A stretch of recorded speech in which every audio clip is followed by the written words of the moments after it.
Ben Hollen, thanks for being here. We've been hearing quite a bit lately about troubles Republicans are having in the polls, in special elections.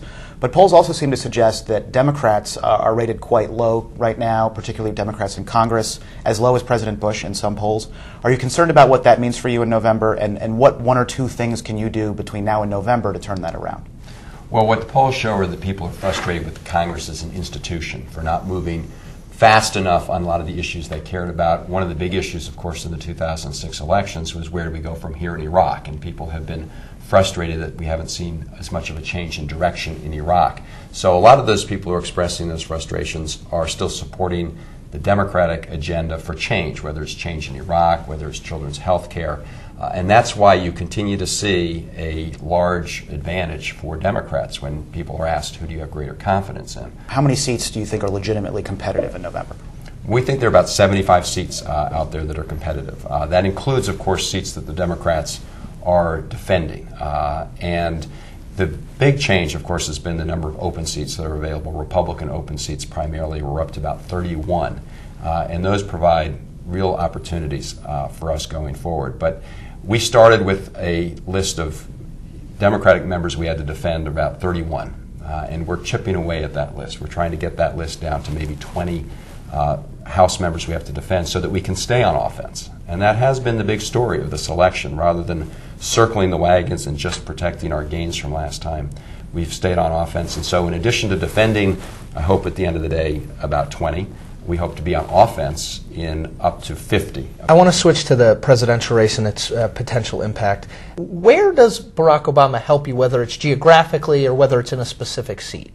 If Barack Obama were the nominee, first of all, in Illinois, there are lots of seats that would immediately be put into play. That's his home state.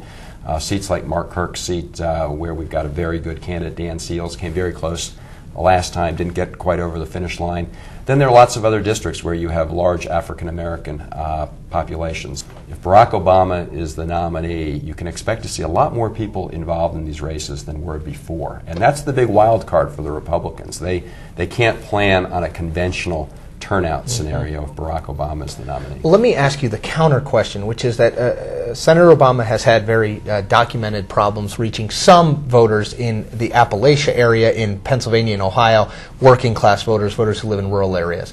Does him at the top of the ticket hurt perhaps a Chris Carney in Pennsylvania's 10th district, or candidates who are on the more conservative end of your caucus running for re-election in places where Obama hasn't demonstrated as much strength? First of all, these are voters that most people have been talked to are voters that are coming out in Democratic primaries. And historically, when you go out and you vote in a Democratic primary, you do at the end of the day, when the wounds of the Democratic primary have healed, go out and vote for the Democratic nominee for president. I do think, however, it's going to be essential that two things happen. First, Senator Clinton, if she's the runner-up here and Barack Obama is the nominee, she's going to have to do more than just give lip service to supporting Barack Obama. She's going to have to get in there and work hard, tell her supporters how important it is, how high the stakes are here, and how it's important for everybody to get out.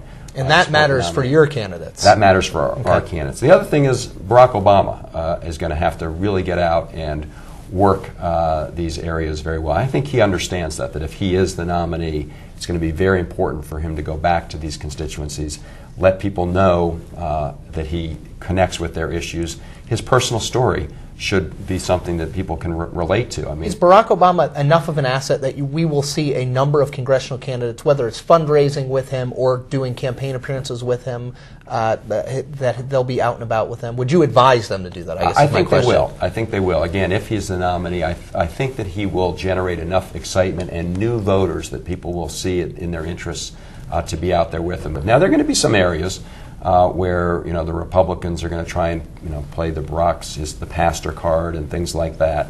Of course, they tried that in Mississippi and Louisiana, and they fell on their face.